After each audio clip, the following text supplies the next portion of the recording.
This is Beyond the Big Screen podcast with your host, Steve Guerra.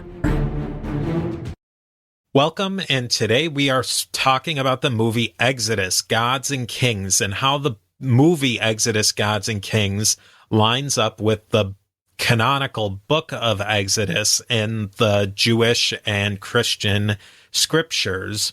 We're going to give some spoilers. Yeah, you can see it or you can't see it. I'll give you a hint at the end. They get to the promised land. We're not going to nitpick everything in this episode. We're just going to really look at some of the big ideas and how do they line up with the book of Exodus. What we're not going to do today is talk about how the book of Exodus works historically. We're going to leave that out. We're taking the book of Exodus as it is because the movie really is working to line up with the book of Exodus and not the historical Moses. Well, it does in some points, but we'll definitely get into that. So, Gary, can you give us some of the basic outline of the movie? The movie Exodus, Gods and Kings was released in about December 2014. It's a pretty big budget movie. It looks lush. Comes in at about $140 million, runs for about 2.5 hours. It caused a bit of a stir when it came out. It's directed by the venerable English director Ridley Scott, who's possibly most famous for Blade Runner, Alien, Thelma and Louise, Gladiator, but he's had his fair share of flops like Kingdom of Heaven, A Good Year, Prometheus. Ridley puts in his usual lush effort. I mean, one thing about Ridley is that you'll never really get a bad movie from him. He's a very competent director, and sometimes he'll give you a really excellent film. The main lead is Christian Bale, who plays Moses. Bale is I suppose you'd call him now an Anglo-American actor, although he's born in Britain. He typically today plays an American. He's perhaps best known for various Batman movies, but he's also been in American Psycho, The Machinist, The Big Short, lots of other things. He's a major Hollywood star. The second lead would be the Australian actor Joel Edgerton, who plays Ramses II, greatest of the Egyptian kings, at least if you ask Ramses II. He's been in The Great Gatsby, Black Mass. He's one of those actors you'll think, oh yeah, that guy, once he's actually pointed out to you. Yeah, he's very much a character actor. Very much a character actor, and I think these days he's gone a lot into directing in his own independent projects, that sort of thing. The support actors are, firstly, John Turturro, an Italian-American actor who plays Pharaoh Seti I, father of Ramses. John Turturro is a very well-known character actor. He's been in Barton Fink, The Big Lebowski, Quiz Show, Oh Brother, Where Art Thou? He tends to play, I suppose I'd call them New York American intellectual types. I'm surprised he hasn't been in a Woody Allen film. Or maybe he has. Yeah, I wouldn't be surprised if he has been in Woody Allen movies. Yeah. So it's a bit of a surprise to see him play an Egyptian, but I think he does quite a competent job. Another support actor is Aaron Paul, best known from Breaking Bad. He plays Moses' protege Joshua. I think Aaron gives quite a decent performance, but he's not given that much to do, a bit like his career after Breaking Bad. Yeah, that sounds just about right. Yeah, he's underutilized, isn't he? And I think the whole point to the movie, or the whole with Exodus, Joshua really doesn't get much of a say in that whole book. So maybe if they come out with the part 2, Aaron Paul will have more to say. Yes, Exodus the sequel, Joshua, in which we kill thousands and thousands of people. Which sounds like a Breaking Bad episode. So yeah. Yeah, he could just do his old character, I suppose. The other 3 supports are Ben Mendelsohn, who plays the chief evil dude, Governor Hegep. Ben Mendelsohn is an Australian character actor who, again, has been in many American films, and I suppose if you saw a picture of his face, you go, oh yeah, I think I've seen him somewhere. Sigourney Weaver plays Ramses' mother in a very small part. Sigourney Weaver, of course, is very well known, an award-winning and beloved actress, usually renowned for playing roles of strength. Alien, of course, was a big breakout role. The final support would be Ben Kingsley, Sir Ben Kingsley, who plays Nun, the father of Joshua. Ben Kingsley is actually an Anglo-Indian actor And he gives his usual sincere, I suppose, and dignified performance. He was Ben Kingsley. He was Ben Kingsley. Ben Kingsley seems to spend a lot of time playing Ben Kingsley. Yeah. And it's only in a few sort of weird roles where he's played gangsters where you're going, oh yeah, you can do someone other than yourself. And those are really his best movies too, I think. Yeah, I think so. That film, what was it called? Sexy Beast. Yeah, that was a great movie, and he was not Ben Kingsley in it. No, he wasn't. He was a real nasty piece of work in it. What we plan on doing with this is we've set up a scale, plausible being the highest rank that it can get, meaning that it could very well be accurate to incorrect. And we'll split that up into any number of different ways. Any scene from the movie could go from plausible, which is the most accurate it can be, to just incorrect. That's what we're going to do. So, Gary, the movie announces that it's set in 1300 BC or BCE, if you prefer, in the reign of Seti I, fathers to Ramesses II. How does that line up to the actual history? That is completely passable if you accept modern or mid-20th century Christian Protestant dating of the Exodus.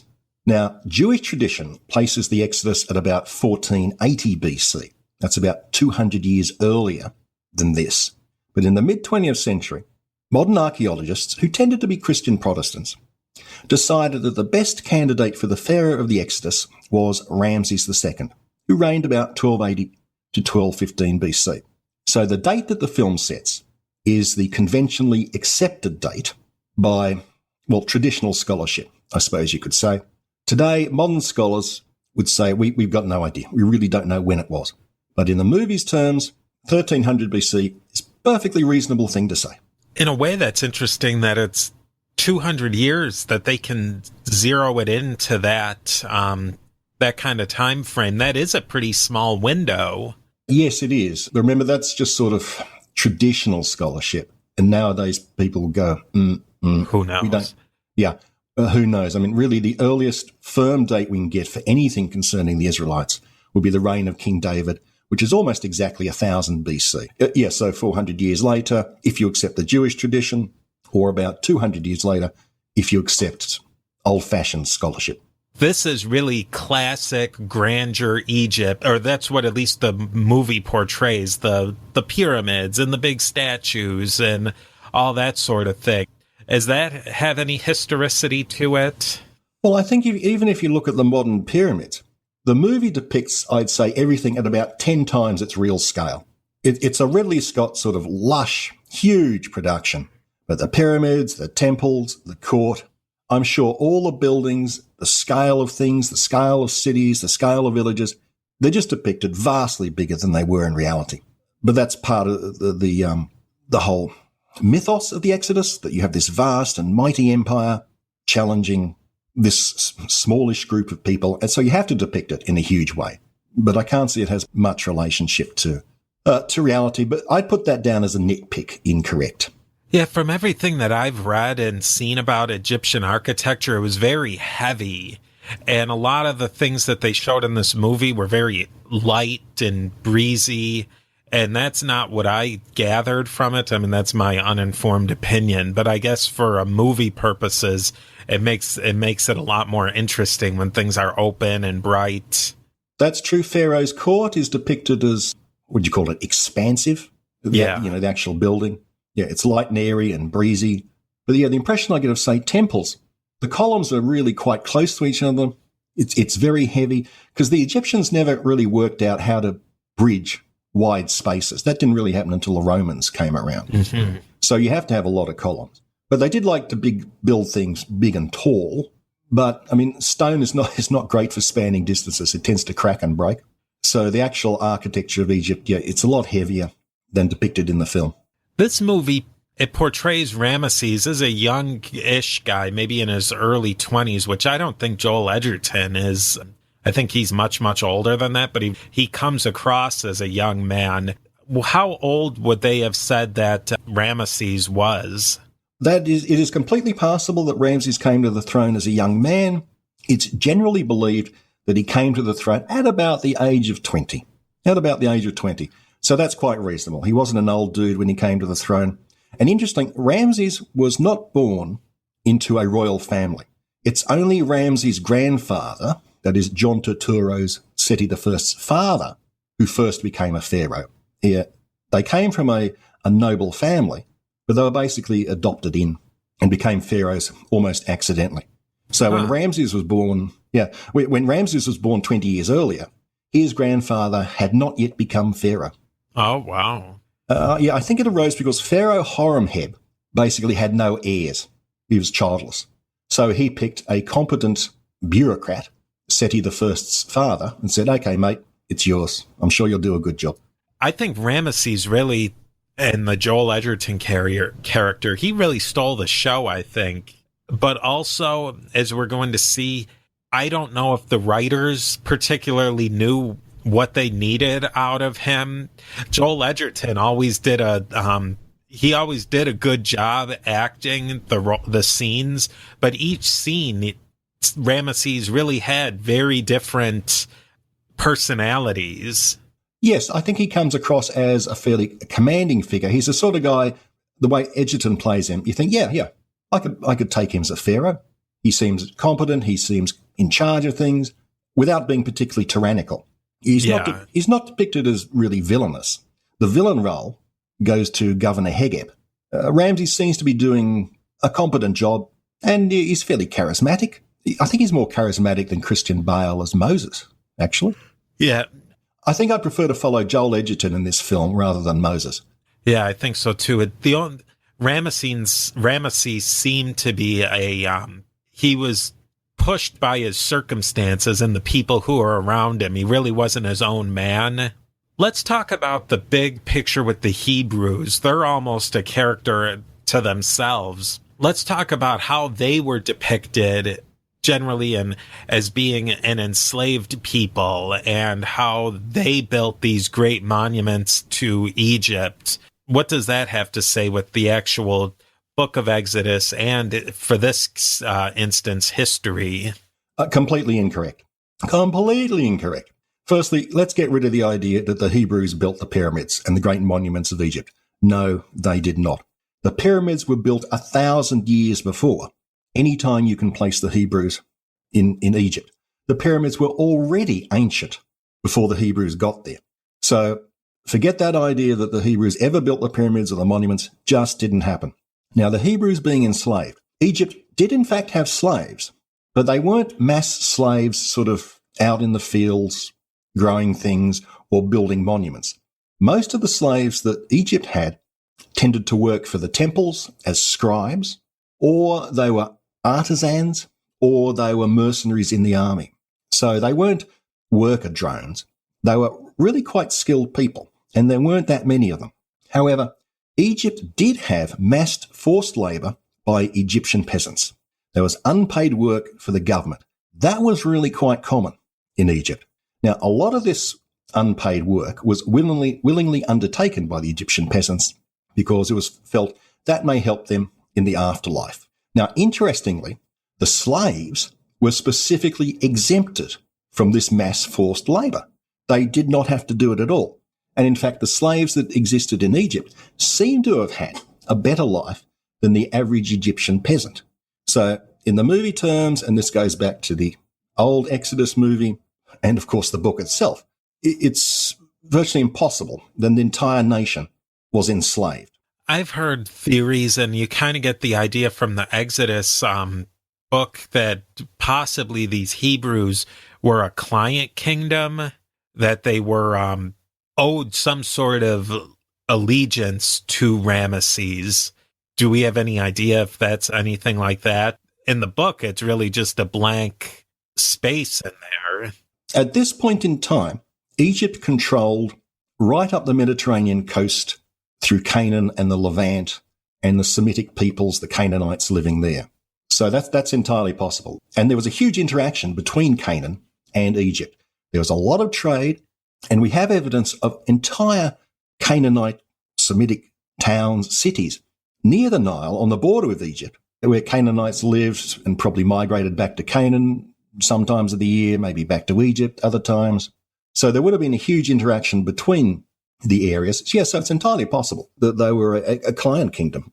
We also should probably put it into scale here.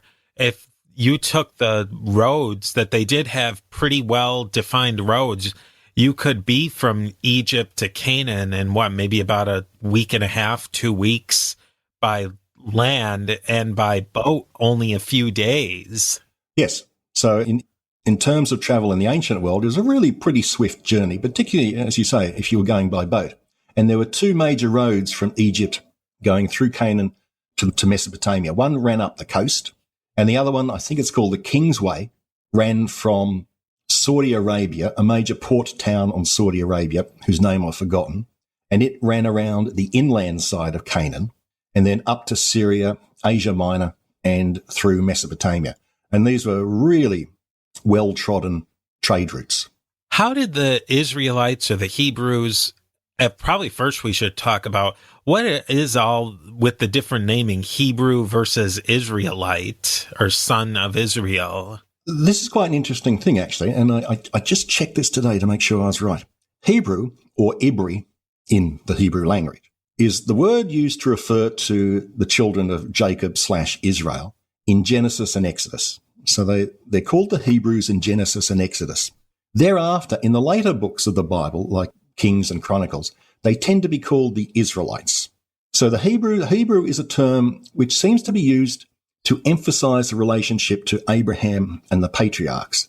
After they become a kingdom under David, the name that the Bible tends to use is Israelite.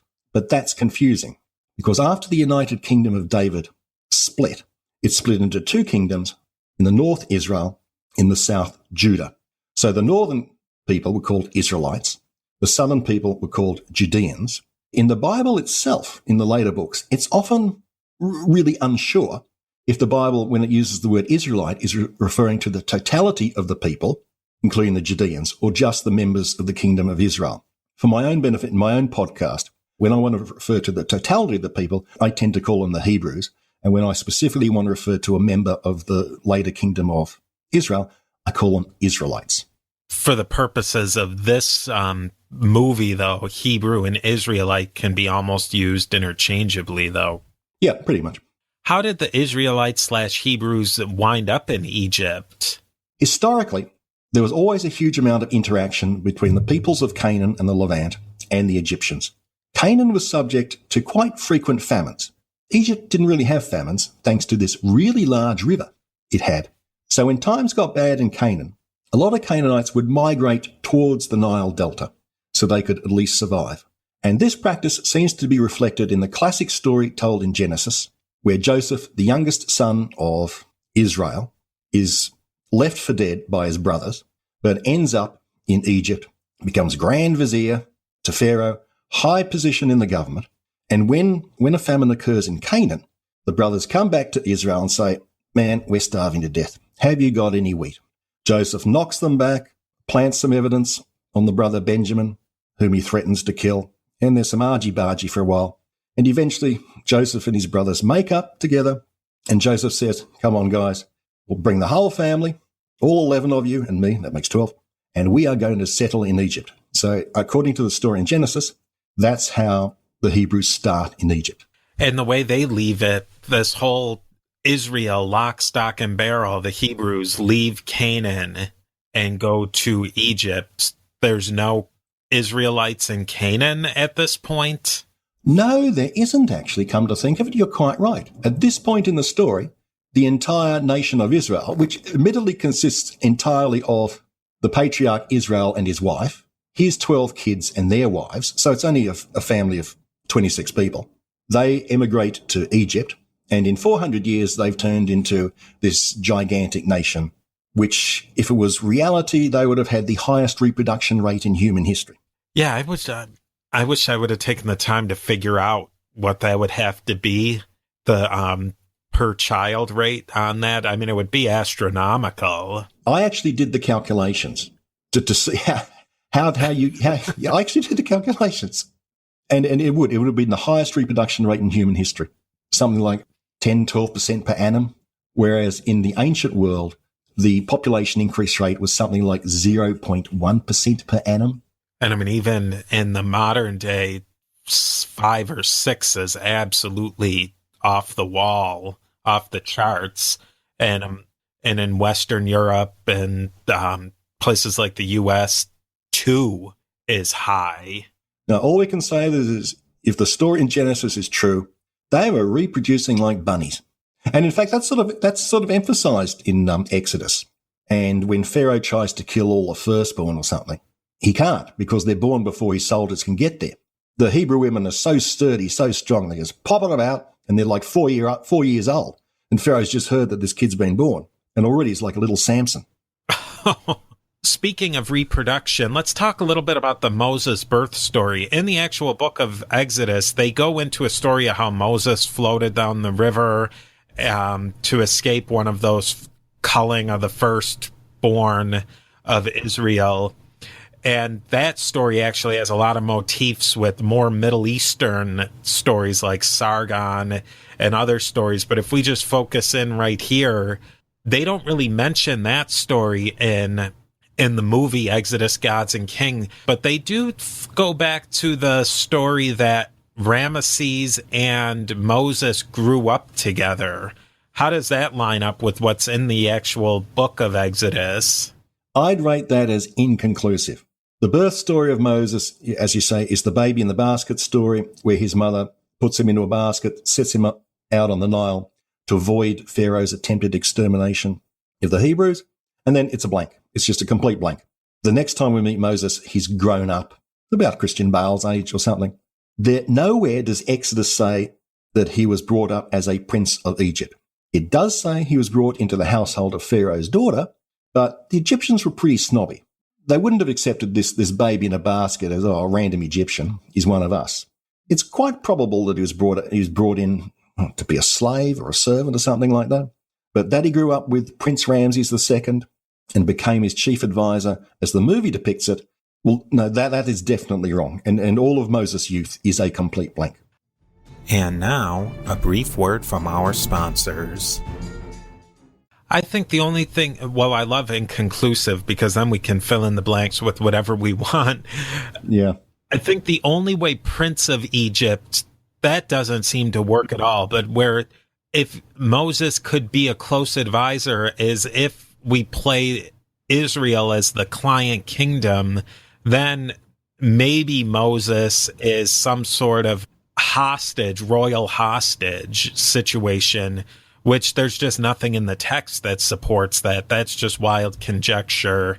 But also, the thing to me that almost makes sense from reading the text is that maybe Moses grew up in the court as a household slave or as a household servant with his mom and as the servant to Pharaoh's sister. If you read between the lines, I mean, there again, that's a lot of conjecture and ifs that Moses would be a warrior prince type. Yeah, that makes perfect sense. I just can't see the Egyptian court taking in basically a random stranger. But that he could have been, a prince or someone high up in the client kingdom, I think that would be perfectly in accord with Egyptian practice. The movie does imply that Moses was brought up by his sister, Miriam. And I'll give a rare nitpick we're going to do, a rare nitpick. The book of Exodus says that Moses' own mother, Jochebed, brought him up. Miriam just doesn't appear until quite a lot later in the book.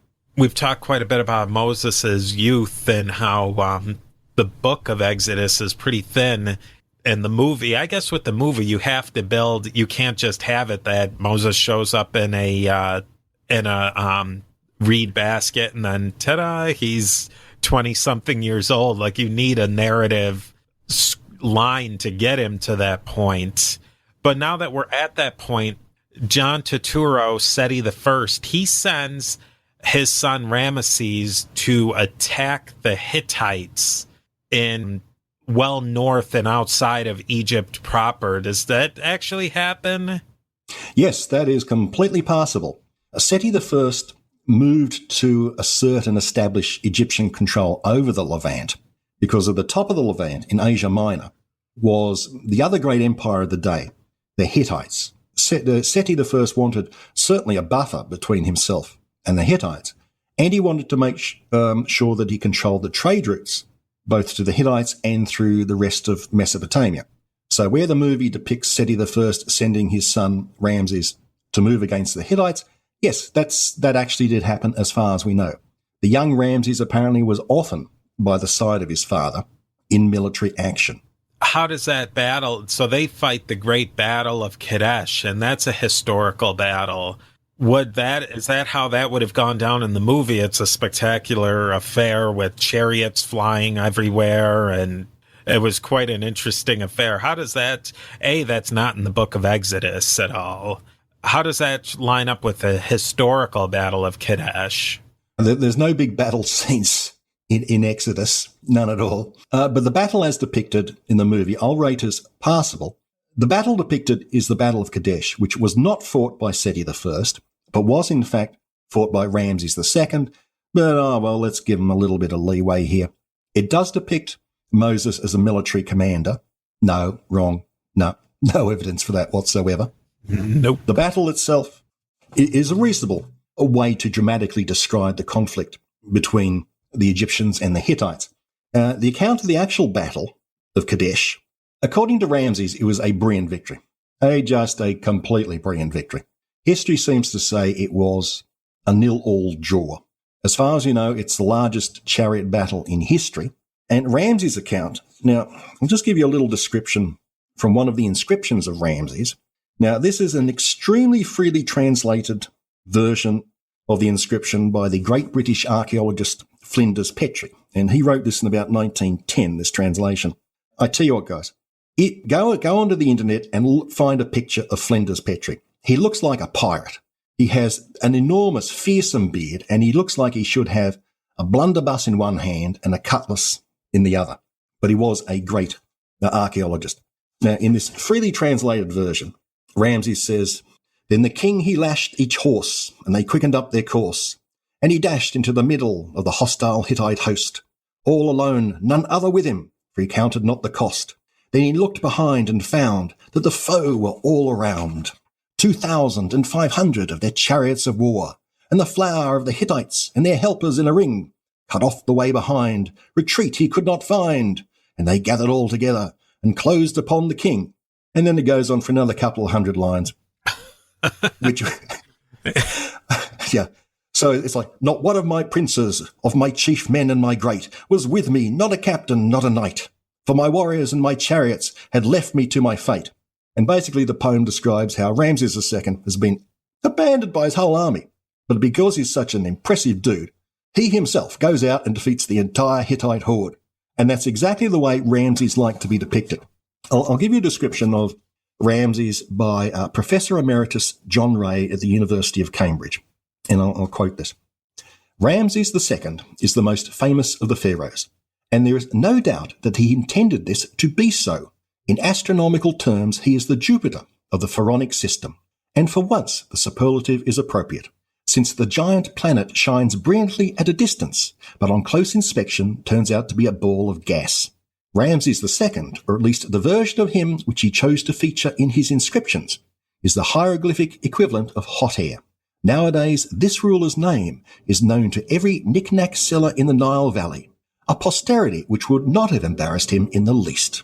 I think it's great, too, because there is a scene in the movie where Seti I is getting the lowdown of what happened in the battle, and he kind of keeps asking now what really happened. Oh, yes, I'd forgotten that scene, yeah. And Ramses got, "It was me. It was me. It was me." Even though Moses dramatically saves him and they have like the buddy battle scene, when they get back to court in Egypt, it's all, "Oh, I did so great and I did such a great job." Even though he was really, historically and in the movie, he almost got the whole army routed. And one thing, the Hittites in the film are depicted as sort of vaguely Asiatic types of some sort, whereas in fact the Hittites are some of the earliest Indo-Europeans that we know. So they would not have looked Asiatic at all. They wouldn't even look like modern Turks, though they were thoroughly Indo-European. I've got no idea what they actually would have looked like, but certainly not as depicted in the film. Yeah, I think they've pretty through linguistical analysis, they've completely connected them. They were the first Indo-Europeans to have broken off of the main grouping or tribe. Some theories say that the Indo-Europeans actually started in Turkey, Asia Minor, but I think the predominant theory is that they started in the basically southern Ukraine, southern Russia area, and a first group swung off and settled into Turkey. So their version of Indo-European was very different than later Indo-Europeans, but it was still very Indo-European. I think the only earlier, and maybe it's the same age, Indo-European language we have is Sanskrit. Yeah, and I think that still might even be a bit later than them. I think that part came from, they had to really portray the Hittites as completely foreign. They couldn't show the Hittites as being more or less equipped like the Egyptians, or, they had to show them as a foreign element. That actually reminded me somewhat of the movie 300. Oh, we've got to do that movie someday. Yeah, that'll be... Actually, I mean, I don't want to go too far off the beaten path, but there was a lot of reasons why they made the Persians look that way. But I think it's sort of the same reason that the Hittites were made that way. I think as the audience, we're supposed to perceive them as completely alien, and not that they were a nation that was in regular contact with Egypt. That's not how the filmmakers wanted us to view them. We wanted to see them as completely the other. Yeah, I suppose that's quite reasonable. They're meant to be alien, vaguely evil, barbaric. Actually, that's one thing. In the movie, the Egyptians are depicted as extremely civilized, except for the fact of having like hundreds of thousands of slaves. Yeah. Apart from that minor detail, they are depicted as intelligent, artistic, intellectual. Yeah, the very pinnacle of civilization. There's a few more points about the battle and the military that's worth discussing. Now, the movie portrays Moses and Ramesses discussing tactics. Now, they wouldn't have done that in the book of Exodus because there's no evidence that Moses was a tactician or a military man. But as far as how the Egyptian military was organized at that particular time, how did that stand up? That is completely passable. I remember when Moses and Ramses are discussing tactics, Ramses refers to the names of the 4 divisions of the Egyptian army, and certainly the Battle of Kadesh, there were in fact 4 divisions, and they were named exactly as Joel Edgerton says. I think one was the Tar division, Seth, Amun, and I forget the 4th one. So they've got that right. Someone's been reading at least some rudimentary history. However, one thing they got wrong is the use of cavalry. The Egyptians did not use cavalry. They hadn't worked out how to sit on a horse and fight from it. The horses were only used for chariots.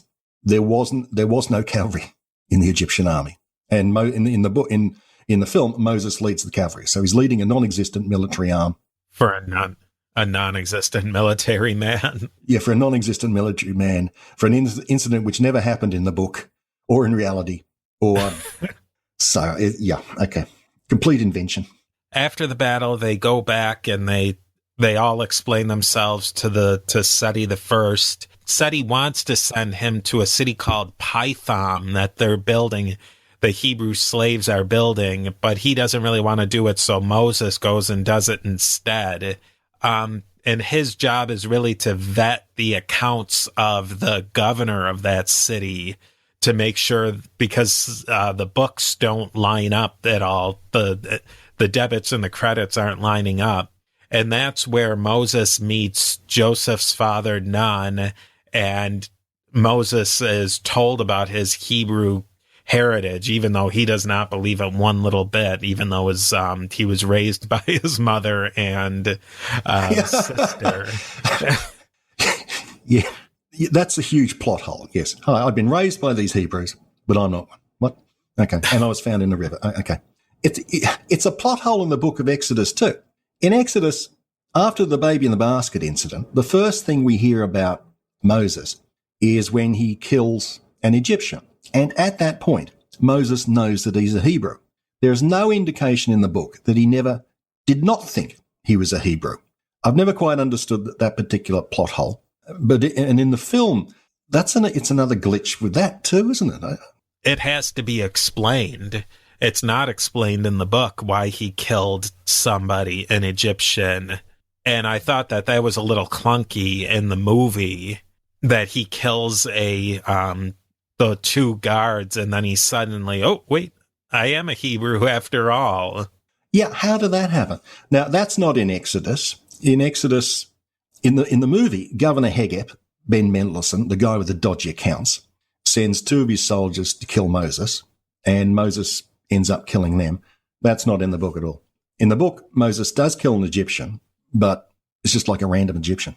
And as soon as he kills the Egyptian, he heads out of Egypt. Yaliba. Where in the movie, we still have a couple of other issues to be had. Inexplicable scene of Moses killing these two guards and then discovering that he's for some reason a Hebrew leads into another just really baffling scene. Probably, I think, the weakest scene of the whole movie, of where Moses then comes out as a Hebrew. I'll set the scene up for you, Gary, and then you can take a whack at this pinata. Ooh, yeah, okay. They're in, I guess you might say, Seti's dining room, and it's enormous, and there's a cornucopia on the table. Joel Edgerton, Ramesses, brings in Moses's sister Miriam, and they're all just chit-chatting. It sort of reminded me of a mafia movie where they try to get like the person calm, and then they drop the hammer on them. And in this particular scene, Joel Edgerton tells, he's dancing around the subject that the Ben Mendelsohn Viceroy character, governor characters, dropped a little bug in his ear that Moses is actually a Hebrew, not an Egyptian. And so he calls in Miriam, his Moses' sister, and he tells her to put her arm on the table, and he threatens to chop it off if Moses doesn't admit he's a Hebrew. Obviously, this scene isn't in the book, but can you give us your take on that scene? I don't understand it at all. Just before the scene starts, Moses is at the point where Ben Kingsley has told him he's a Hebrew, but Moses himself doesn't believe it. Suddenly we get to this scene where Pharaoh accuses him of being a Hebrew. And at that point, Moses should have said, no, where'd you get that idea from? And then nothing should have happened. But instead, Joel Edgerton threatens to cut off Miriam's hand, and maybe Moses should have said, oh, don't do that. Why are you doing that? I don't think at that point Moses even knows that Miriam's his sister. He couldn't possibly know that Miriam's his sister is his sister, because, no, Miriam is a Hebrew. Moses doesn't think he's a Hebrew. So the whole thing is the whole scene is just one massive non sequitur. I don't know who wrote it, but it should have gone in for a rewrite. Yeah, that was just bad writing. He jumps the Grand Canyon of being a 100% Egyptian guy to now I'm a Hebrew. That's it. That didn't need to happen in one scene. No, and I don't understand how Christian Bale suddenly decides that he is a Hebrew. I mean, he's been told that he is, but doesn't believe it. And then suddenly, oh, yeah, of course, I'm a Hebrew. And oh, yeah, that must be my sister. What? Yeah, did I have a stroke at that point and miss something? I don't know. And is it because of the threat that he doesn't want to see this girl get her arm cut off? And that doesn't make sense. That's not what people do. No, it doesn't. No, I don't understand the whole thing. It was very forced, dramatic scene. Now we get to the classic scene in all Exodus movies where Moses is sent out into the wilderness because he's being exiled from Egypt. And in this case, Moses is some of the soldiers he's brought to like the symbolic marking point border of Egypt. And the soldiers are sort of sympathetic to him, but not Pharaoh's mom at all. And Moses flees to Midian. Now, in the book of Exodus, that actually happens. What happened in the movie? In the movie, he is forcibly kicked out and sent to die in the wilderness. In the book of Exodus, Moses just runs away. He's not forced out. He flees, and he ends up with some Midianites. In the movie, Yes, I suppose it's meant to be a dramatic point where he's sent out to die, and he will die, but instead he finds this. He finds a bunch of Midianites, and in accord with the book of Exodus, he marries a woman called Zipporah, and they have a kid called Gershom. So the idea that he's sent to die wrong, in fact, flees, according to the book. I mean, because it's just kind of silly. Pharaoh can kill whoever he wants. He's about to chop somebody's arm off for no reason, but for this case, he's going to send them out to die in the desert. Mm. Why would he possibly do that? If he wanted to kill Moses for being a Hebrew, like, who cares? There's 600,000 Hebrews living. If he wanted, he could have killed Moses if he wanted to, or he could have just put him to Python with the rest of the Hebrews. There's no reason to have killed him or kill him by exposure. Well, no, exactly. Yeah. Why didn't, if Ramses wanted to do something with it, yeah, surely would have said, "Oh, you're a Hebrew. Okay, go join the chain gang." That was the part of the movie where I kind of liked it better in the Cecil B. DeMille, the 1956 Cecil B. DeMille version, where the Charlton Heston Moses grows into being a Hebrew before he leaves. Okay, I don't remember that bit of the movie. It's all pretty vague. The movie was about 12 hours long. Yeah, it probably had an intermission, didn't it? Oh, I'm sure. Yeah, it definitely had an intermission.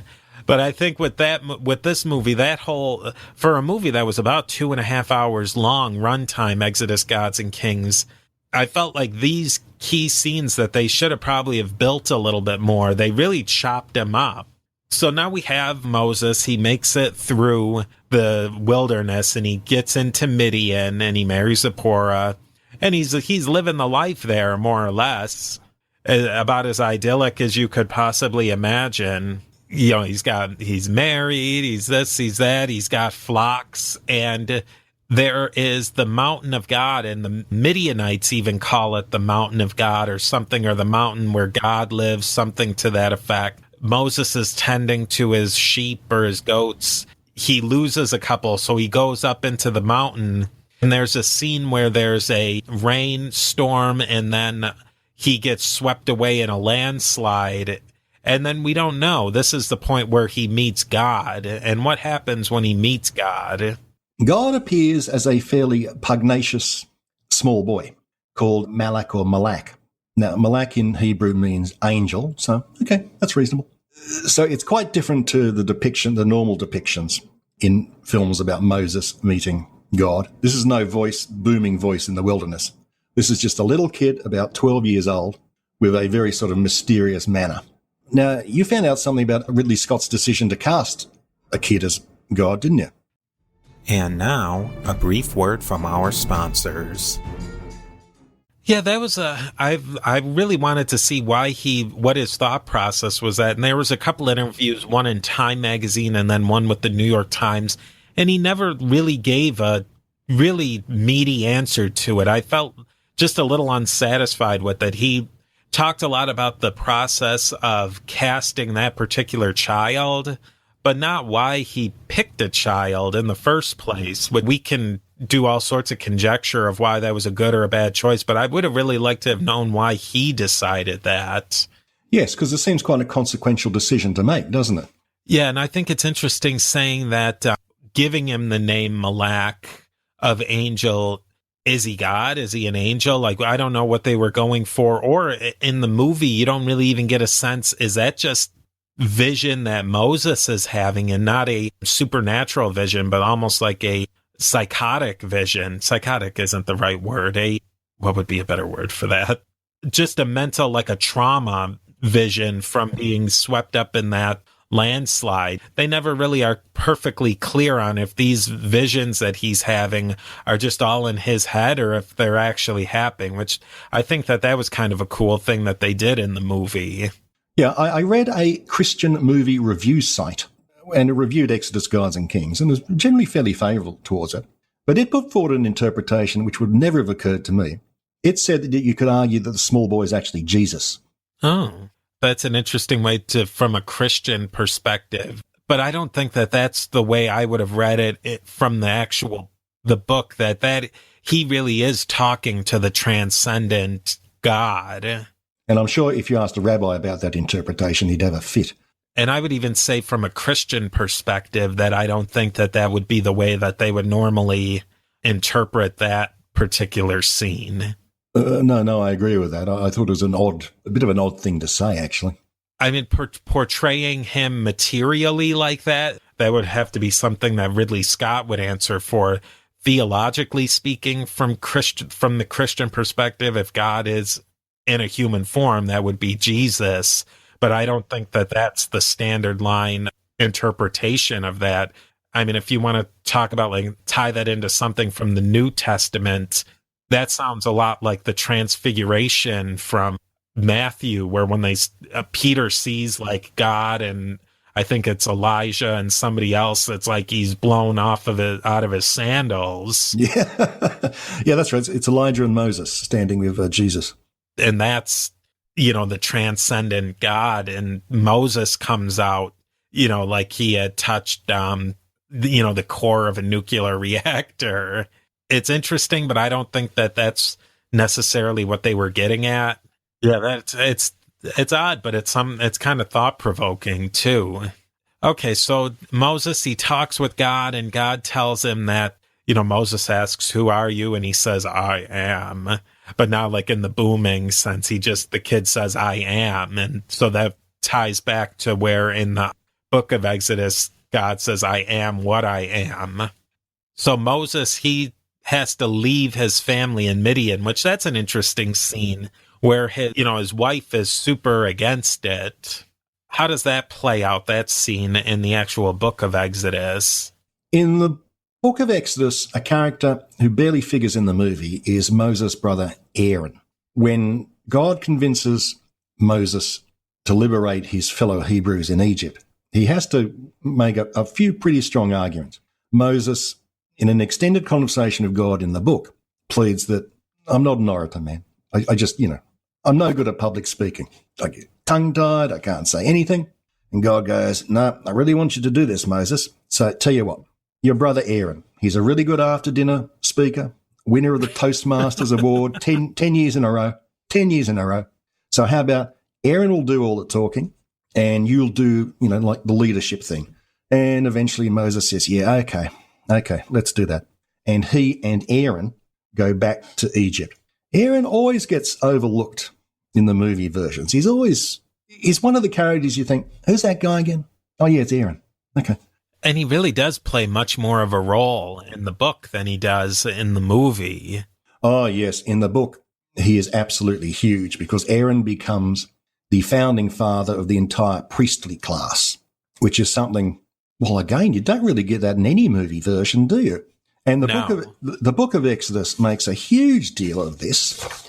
In Exodus, one of the things about Exodus is that the chapters devoted to our story and the story that people know only occupy 17 of its 40 chapters. That's only 42%. 6 chapters are devoted to the revelation on Sinai after the Hebrews have left, and lots and lots and lots and lots and lots of laws. And there's 14 whole chapters, 14 chapters, which describe in tedious detail the construction and management of the tabernacle, which is like the huge tent which houses the Ark of the Covenant and that sort of thing. And it discusses the role of the Levites in managing the temple. And I think there's 2 whole chapters set later in the story where Moses sets up the entire priesthood, of which Aaron will be in charge. And there's a lot of blood and guts description of how Moses slaughters rams and covers all the Levites in blood. And when we're talking about detail, every single thing, how long the curtains should be, what kind of wood everything should be made out of, how long a pole should be, how many ringlets the pole should have to hold up the curtains, that's being dictated from God to Moses. How the wood should be polished, who should make the stuff, is all detailed step by step for about 10 chapters, almost as long as what the leaving Egypt story. An example of some of the detail from Exodus 25. So God is telling Moses how to make all this stuff. And typical instructions are, You shall make a lampstand of pure gold. The lampstand shall be made of hammered work. Its base and its shaft, its cups and calyxes and petals shall be of one piece. 6 branches shall issue from its sides. 3 branches from one side of the lampstand, and 3 branches from the other side of the lampstand. And on one branch there shall be 3 cups shaped like almond blossoms, and on and on and on and on. You actually start yearning for IKEA instruction manuals, which are just a few diagrams and a few words of Klingon. The instructions in the Book of Exodus just keep going. It's really endless. Yeah, it's just endless. But let's just back up a little bit to Egypt, because there's quite a few scenes here that are really divergent from the book. Moses breaks into Pharaoh's palace. There's a lot of dramatic scenes with Moses and Pharaoh leading us up to the actual plagues. Now, in the movie, before the plagues ever even happen, which is actually a short part of the movie, Moses puts together I guess you would call it a guerrilla army to fight back against the Egyptians. He's basically telling God he'll do it his way because he's such a military man. And God kind of lets him, okay, you do it your way. We can lay that one out. There's nothing in Exodus about that. No, there's nothing about an insurgency operation. There's nothing about a military uprising against the Egyptians. There's nothing about any sort of resistance by the Hebrews to the Egyptians at all. Nothing. Zero. Zip. In the book, Aaron, once he's accepted as leader of the Hebrews, Aaron and Moses simply go to Pharaoh and say, "Hi, we would like to take the Hebrews out into the wilderness, and we'll do 3 days of religious celebrations, and then we'll come back again." That's it. They just go to Pharaoh with a request. No one's throwing spears at anyone. It's just a simple request. So that's completely wrong as depicted in the movie. Now we get to the good part, though, the plagues. Oh, the plagues. What happened to the plagues in the movie version? In the movie version, the 10 plagues, 10 plagues or 9? No, 10 plagues. The 10 plagues are described really very quickly. Maybe 10, 15 minutes of screen time. That's about it. The Egyptians are suffered a river of blood, plague of frogs, plague of insects, plague of skin infections, all depicted fairly naturalistically. It's like, yeah, this could have actually happened without any need to, bring God into the matter. And there are some minor differences in the plague order. Some of the plagues are omitted. It's sort of a bit disappointing. I thought that the plagues were depicted quite well. The actual visuals, etc., were really quite arresting. And I thought, I could have taken another 20 minutes of this stuff. This is really cool. But they're done very quickly in the film, whereas they could have omitted a lot of other scenes, I think. I think so. They could have got rid of the entire military uprising thing, for example. I think that occupied about 20 minutes. Oh, easily. Now, they don't explicitly say it in the movie, but they said it a lot in the book of Exodus that God hardened Pharaoh's heart. How does that come through in the movie? I think that's depicted interestingly in the movie. Yeah, one of the things which I think most people don't really get is that, in general, it's not a case of Pharaoh himself resisting the attempt of the Hebrews to leave. God himself sends a plague. Pharaoh usually says, okay, you can go now. But then God himself says, no, I'm going to make Pharaoh change his mind and suffer more punishment. That's a fact that isn't really covered. Now, the film sort of has its take on that. When Moses at some point meets little Malak again, this pugnacious kid that I want to just sort of hit for some reason. I don't know. He looks like the sort of kid who thinks he knows everything. Yeah. Moses himself goes to Malak and says, can you stop this? Because, I used to be friends with these guys. I actually quite like a lot of them. So can we cancel the plagues? And Malak says, no, I want revenge. So I think that's how the movie depicts this hardening of the heart thing, or gives a justification to why he's forcing Pharaoh to suffer more punishment against Pharaoh's will. And they kind of go through the conflict cycle, too, where initially all Moses and Aaron are asking for is to be able to pray out in the wilderness. And Pharaoh says no, there's a plague or two, and then Pharaoh says yes, but then his heart is hardened and the plagues get ramped up, and so on and so forth, until you get to the ultimate plague of the death of the firstborns. Yes, the death of the firstborn. In the movie, that's depicted pretty much as it is in the book. I think it's quite a heartbreaking scene because it's set at night. The angel of death, as it's depicted in the book, spreads out over Egypt. On the soundtrack, you slowly hear this tremendous wailing and screaming rise as all these Egyptian children are killed. When Pharaoh finds his own firstborn killed, I thought that was quite touching. Yeah. They really show it, too, in the book especially, that it was all-encompassing. If you weren't a Hebrew who had participated in the Passover ritual, you were going to have your firstborn killed in that. It didn't matter if you were for Pharaoh or against him or, just some poor slob on the street. You were affected by that curse. I think the book of Exodus, if I remember correctly, specifically says, for example, that the people in the prisons were affected. I mean, these are prisoners. What have they done wrong? Well, obviously they had done something and they were in prison, but okay, I'll retract that. And then the Hebrews, so finally, okay, they're like, all right, just get out of here. In the movie, the Hebrews steal away with just the clothes on their backs and whatever they can scrounge together before they hit the road.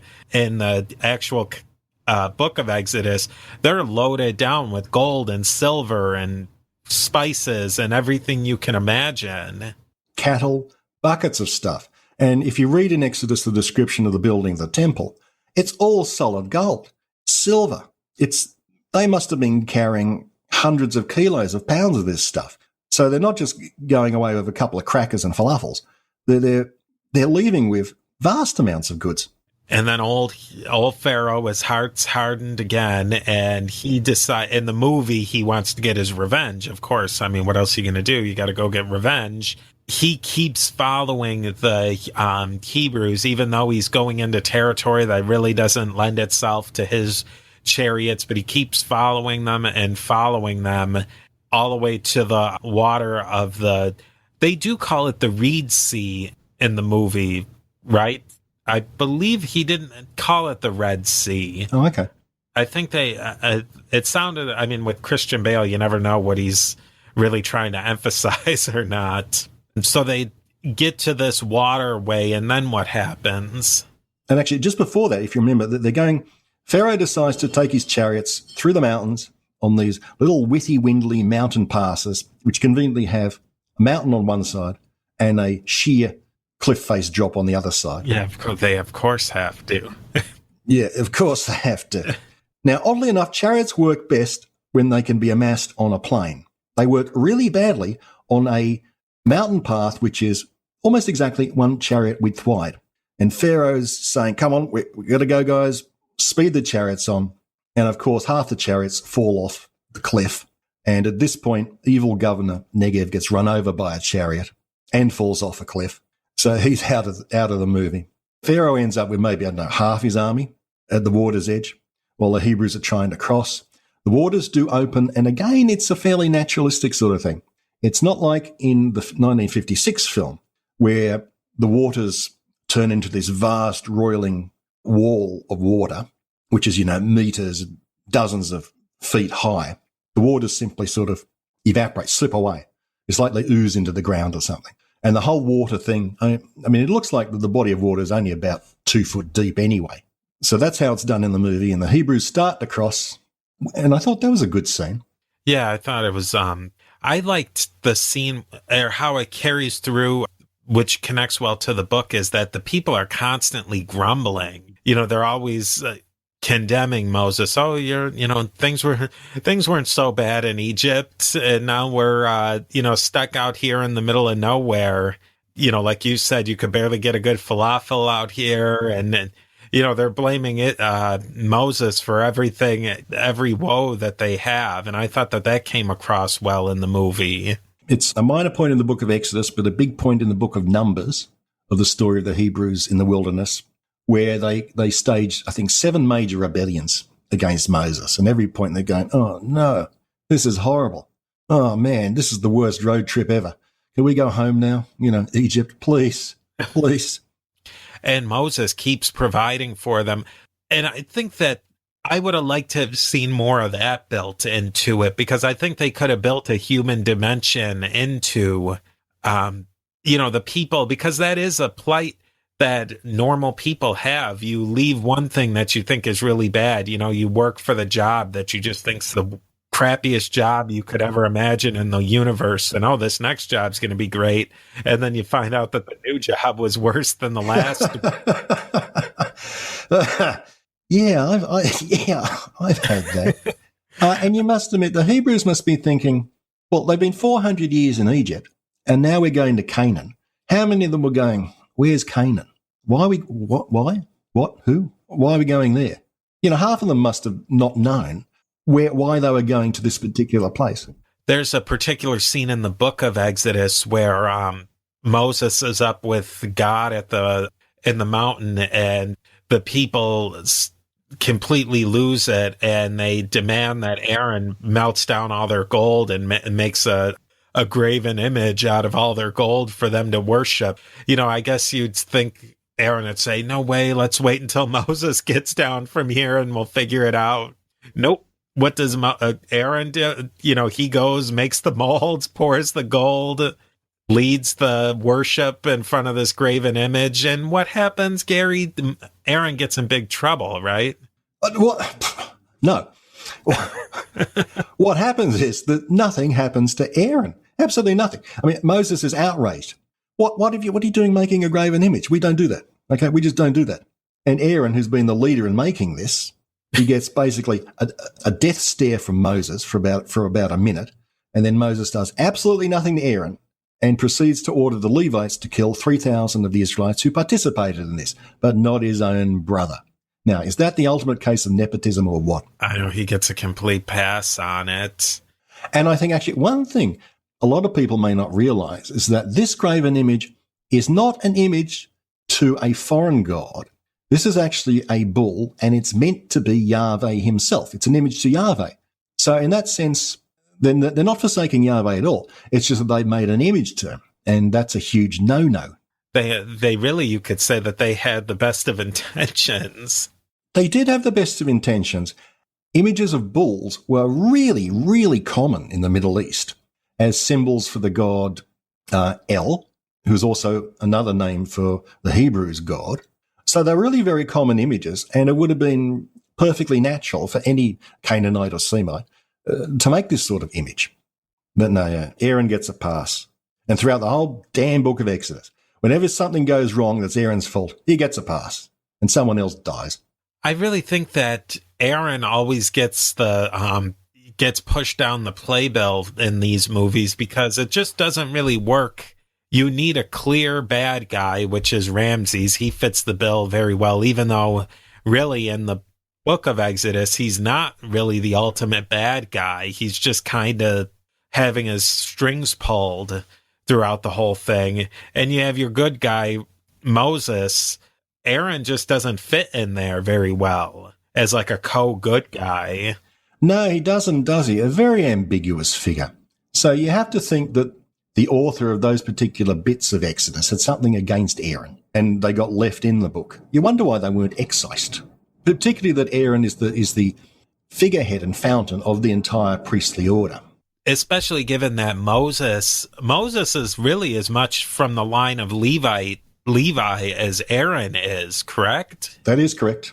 Which they both have double Leviism, if you will. Yes, because Moses and Aaron's father married his own aunt, which makes Moses and Aaron simultaneously brothers and cousins and God knows what else. Yeah, a whole mix of, I mean, you'd have to draw the charts for that. Yeah, I think if you bought some of these ancestry type software for keeping track of your family tree, you wouldn't be able to input the information. Does not compute. The movie leaves us off with a really cool last scene of Moses kind of trundling along in his cart, and he's a really old man, and the cart has the Ark of the Covenant in there, and you have an old lady who kind of goes by and reverentially touches the cart with the Ark of the Covenant in it. How does that, and the tabernacle, how does that line up? Not with Exodus. If you touched the tabernacle or the Ark of the Covenant, instant death, unless you're pretty much Aaron, maybe a few other Levites. God is really picky about, physical contact. He's not a touchy-feely sort of guy.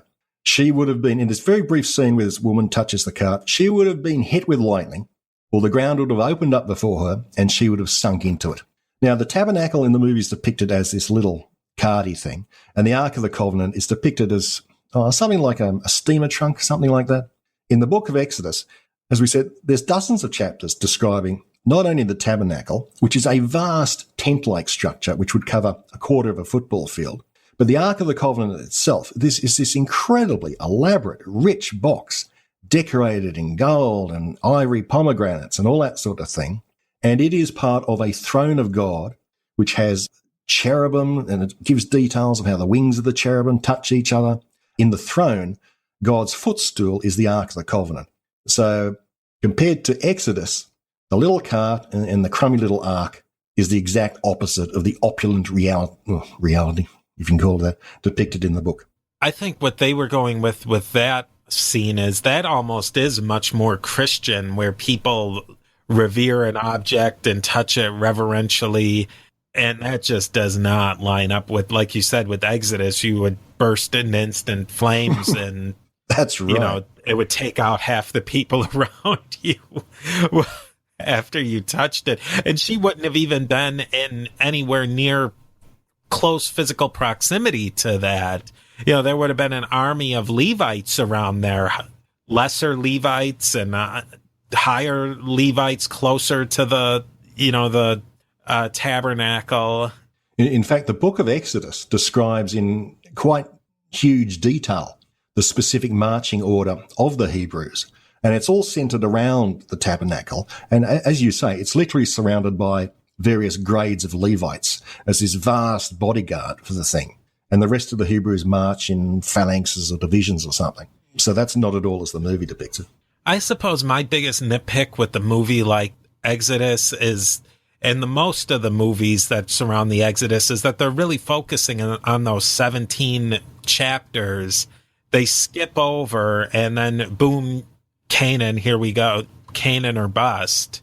When there was a lot of interesting things that happened in the middle, like when Moses meets up with Zipporah again and with Jethro. Moses is running around with like a chicken with his head cut off, trying to run everything, and Jethro's like, well, why don't you have judges? And, like Jethro's telling him, criticizing him or telling him how he should really run the show. Yeah. Yeah. You're taking on too much work, Moses. Delegate. I think that those are scenes that would have been really interesting if they had played it up that more so that Jethro and Moses are really tight. Moses is a little aloof after he's been in the desert for a while, but, oh, hey, Jethro, how you doing? And how does that play a part if Jethro is sort of like a father figure to Moses? I think that that's a lot of really interesting material you could do in an interesting way. Yeah, that would have been quite good to put in, but that's nowhere, is it? No, not. I've never seen that in any film adaptation of Exodus. No, not at all. All the movies really pretty much wind down straight after they've crossed the Red Sea and Pharaoh's army has been spectacularly destroyed. That's essentially the end of the movies, is that point. And in the movie, in the final scenes with Moses, he's depicted as an old man, and the Hebrews are wearily trudging through the wilderness. So you get the impression they've been trying to get to Canaan for years and years and years. And of course, in the book of Exodus, they take 40 years to get there, whereas it's only a couple of weeks by foot in reality, and people were doing it all the time. This is not a major trek. But Exodus says, no, it took them 40 years. What ultimately happens to Moses? Moses dies. He dies at the end of that 40-year period before he ever gets to see the Holy Land, Canaan. Now, at the end of those 40 years, Exodus makes a big point of saying that hardly any of the Israelites who left Egypt are alive. And in fact, there's a grand total of 3 Israelites left alive at the end of that 40-year period who actually left Egypt. There's Moses, there's Aaron Paul, Joshua, and in some stories, there's also Caleb. That's it. 3 people out of 600,000 are left. So the entire generation of the Israelites who left Egypt are dead. They've been spiritually purged in the wilderness, and there's a whole new generation who are spiritually pure, who can now get to Canaan. God tells Moses, you are not going to get to Canaan. Why aren't you going to get to Canaan? Because in one of the stories, Moses disobeys God's instructions in a really completely trivial fashion. God has a hissy fit and says, no, you're not going to make it. You're going to get to see it, but you will not touch the Holy Land. So that's what happens to Moses, and I think it's said specifically in Exodus, no one knows where he's buried. Moses is such a central figure in really the whole entire Old Testament, but he just dies, where other characters like Enoch, was that in the canonical book of the Gospel where he's raised into heaven? Yes. In the entire Old Testament, there are only 2 people who make it to heaven. Only 2 people. Enoch, whom the book of Genesis says is taken by God, and the prophet Elijah, of whom the same thing is said. Every single other person in the Old Testament simply dies. They do not go to heaven, they just die. And you'd think of anybody who would raise to the level of being raised into heaven, it would be Moses. You'd think, wouldn't you? Because Moses is the towering figure of the entire Old Testament. The only person who comes close is David, but David is depicted as a pretty wily, earthy human. Moses is depicted as a brilliant leader, an incredibly holy man, and also the humblest man who ever lived. So he's an enormous figure, and yet he himself doesn't make it to heaven. I mean, come on, he's hanging out with God for weeks at a time. Yeah, he has extended conversations, being given a law code the size of an encyclopedia. I mean, having to write all that down, that must have been fun. Now, what do you think, Gary? Overall, what is your takeaway from this movie? What do you think of it? And if you were to rate it, what would you give it? I enjoyed it quite a lot, actually. It's partly saved by the visuals and the lush look of it and some of the good performances. I like the dialogue, which is not the usual stilted, whither thou goest, Moses, prithee, sort of thing. It's naturalistic. I enjoyed it. I think it's good family fun. And if you can sit through the whole 2.5 hours, well, okay, there's some really nice depictions. I would have liked the plagues to have been longer. But the actual crossing of the Reed or Red Sea, that was good fun. I'd give it at least 3 out of 5. It's worth streaming or renting or whatever. That would be pretty much my assessment. I feel that at 2.5 hours, it was really stretching it, that there were some scenes that did get a little long in the tooth, and that if they had tightened that up a little bit, 2 hours would have flown by. 2.5 hours felt like kind of a struggle to get through. But I would say it's a solid 3 out of 5, and you can very easily get it on whatever streaming you like, and it's definitely a great movie to plug in and listen to with your whole surround sound setup and on your screen and turn the lights off. That it is a good movie to test, to put all that equipment on 11. Yeah, I think so, and I think it's definitely a big screen movie. I would have liked to have seen it on the big screen. Oh, that's true. It would have been quite impressive in an actual cinema, wouldn't it? I think maybe, we can't go in a time machine. I probably wouldn't have watched. I would have been disappointed to have paid $12.50 US per ticket to see this movie. I think at box office prices, this is probably like a 1.5 stars. At home, it's a solid 3. I can't say you won't be disappointed, because some people will be. But I've seen a lot worse. Yeah, I don't think I'd be able to sit through the whole 1956 film. I saw it when I was a kid, but I don't think I could sit through it again.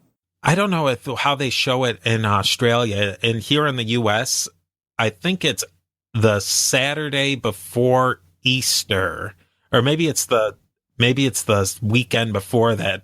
But there's a regular time that they show it, and they show it every single year, almost uncut, on a Saturday night. It starts at about 7:00 and it ends at after midnight. Ooh. And I have to say, I try to watch. I wouldn't be able to sit through the whole thing, but I try to watch bits and pieces of it. It's almost like the Super Bowl or something like that, you got to watch a little bit of it. Oh, okay. It's obligatory to watch at least, say, like The Parting of the Red Sea or something like that. Yeah. That's one movie we can't do. I think we can't sit down. We'd have to talk for about 12 hours. We could do the blow-by-blow of that movie. Thank you for listening to Beyond the Big Screen podcast. I've been your host, Steve Guerra. Of course, a big thanks goes out to Gary Stevens of the History in the Bible podcast. Links to learn more about Gary Stevens can be found at historyinthebible.com or in the show notes. If you'd like to learn more about Beyond the Big Screen, see show notes, and connect to social media, go over to a2zhistorypage.com. I'd love to hear from you. We can talk movies, and I'd definitely like to hear your ideas for shows. Please share ideas for movies to cover, guests, or topics. Email me at steve@a2zhistorypage.com. If you like what you hear, I would really appreciate you leaving the show a rating and review on iTunes. Ratings and reviews really help a great deal to let me know what you think about the show and how to make the show better. We'll see you next time beyond the big screen.